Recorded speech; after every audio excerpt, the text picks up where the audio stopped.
সুনীল গগৈ হত্যাকাণ্ডই এতিয়া নতুন মূৰ লৈছে।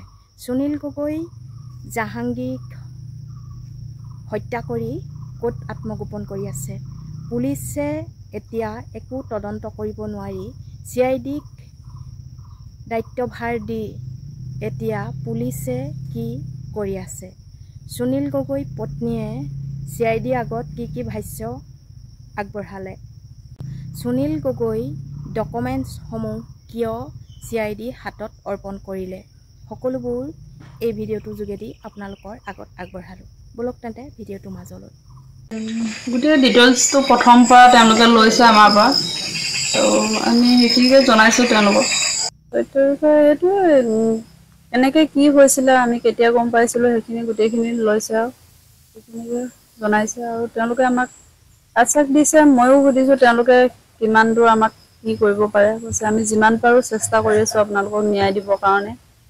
সেইটো কাৰণে তেওঁলোকৰ ওপৰতে আশা কৰিছোঁ, বিশ্বাস কৰিছোঁ। আৰু তেওঁলোকে সেই বিশ্বাস আমাক দিবগৈ পাৰে নাই সেইটো সময়ে ক'ব, নাজানো। কিন্তু আমাৰ বিশ্বাসটো তেওঁলোকৰ ওপৰতে এতিয়া।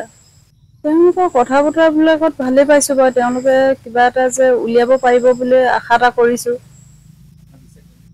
বিশ্বাসটো জন্মিছে বাৰু তেওঁলোকৰ কথাবিলাকত। সেইমতে যদি থাকে তেতিয়া হয়তো আমি কিবা এটা ৰিজাল্ট পাম বুলি আশা কৰিব। নিশ্চয় শুনিলে আপোনালোকে।